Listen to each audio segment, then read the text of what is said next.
So I basically finished designing my book, and I've left a hole here on page 5 for my table of contents.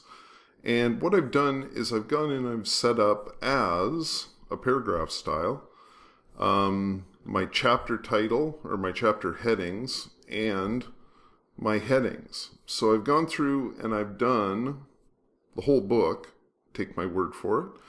And what I'm going to do now is set up my table of contents. So I want to put the table of contents, like I said, on page 5. And what I'm going to do first is I'm going to go and set up my table of contents styles. Now you'll see I've already set one up here, sort of like Martha Stewart pre-baking a cake.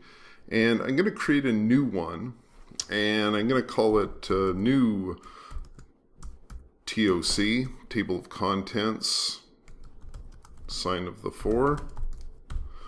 And what I'm going to have is this underneath it here. So I'm basically giving it a style name so I can reuse it if I want to. I'm going to give it a title as well, and this is what will appear on the page. So I can put table of contents, list of contents, contents, chapters, whatever I want to. I can even call it something like Teddy Roosevelt Jr. or something like that. So instead, I'm just going to leave it at contents. And what I'm going to do is assign it a paragraph style. I'm going to assign it the same paragraph style as our headings. Now what I have to do is determine what styles, paragraph styles, I want in the table of contents. And you'll notice that there's no character styles in there, and that's because it can't pull those in. Well, it can pull them in, but it usually wouldn't be set up in a character style. So it's sort of telling us that paragraph styles are technically more important, or they override the other character styles. So what I'm going to do is I'm going to first of all put in my chapter headings. I'm going to add that, and then I'm going to add in my headings. And you'll notice how it sets it up in here. So the chapter headings are the main thing, and then the headings come below that. We can sort of order that in there. And I'm going to highlight the chapter headings, and then what I want to do is add my styles to this and sort of style how this is going to show up in the chapter or on the page itself. So we can actually go in and choose a paragraph style for it to be set up in. And I've actually gone in and set up a couple of styles here. So I've got table of contents chapter entry. So that's how it's going to show up. I want the page number to be after the chapter headings, and you'll see when I get everything set up. And then between the entry and the number, so between the chapter number and the page number, I can put a character in there. This is a tab. I can also go in and put a whole bunch of different other things in there. So what I'm going to do is I'm going to put a space, I'm going to put a M dash, and I'm going to put another space. And you'll see how it works when I set it up. Okay. We can also go in and give separate styles to the page number. So if we have a character style that we want to use, we can go and set it up in there.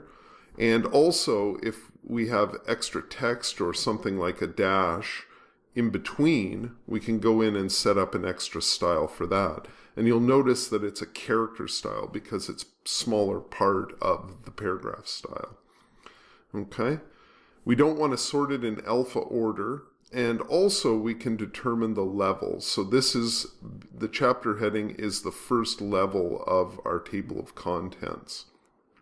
We can also go in and, make a text anchor in the source paragraph, so we can actually, direct people if it's a clickable link.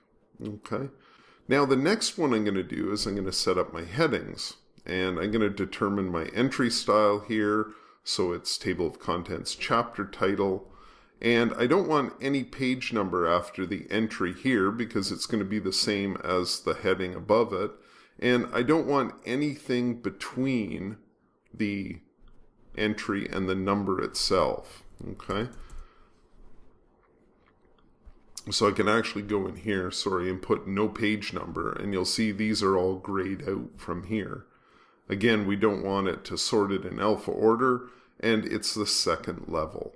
Okay, and all this stuff stays down here. I'm going to click OK. And you'll see I have my new table of contents sign up for.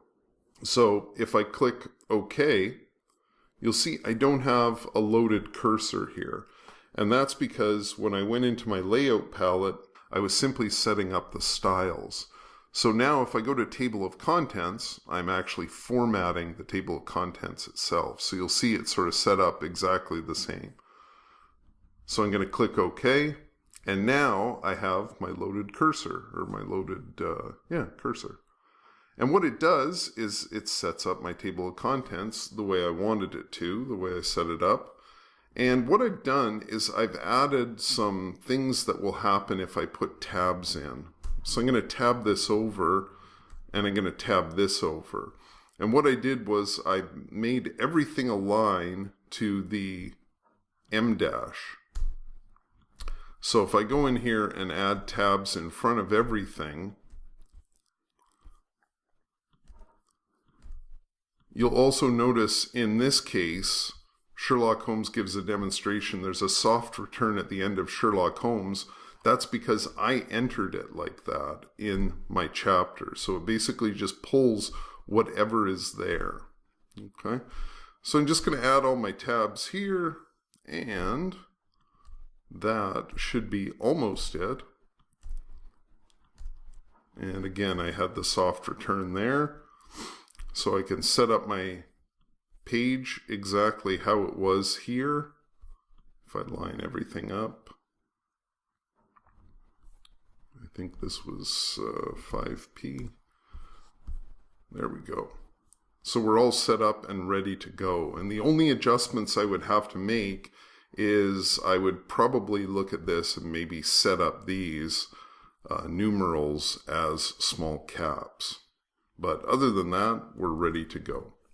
Also, this is updatable. So if we go in and look at the page numbers, they're exactly how they exist in the document. And if I go to page 15, you'll see it's chapter 2 on page 15. But if I add some pages into it, so let's say I go in and insert 10 pages after page 14, and I click OK, you'll see that chapter 2 starts now on page 25. And if I go back to my table of contents, it hasn't updated it yet. So if I go in here and go to Update Table of Contents, what it does is updates everything again. Okay? And you'll see I'll have to go in and set up my tabs again, which is sort of a pain, but I don't have to go in and retype all the page numbers, because that's for suckers. Okay? Okay.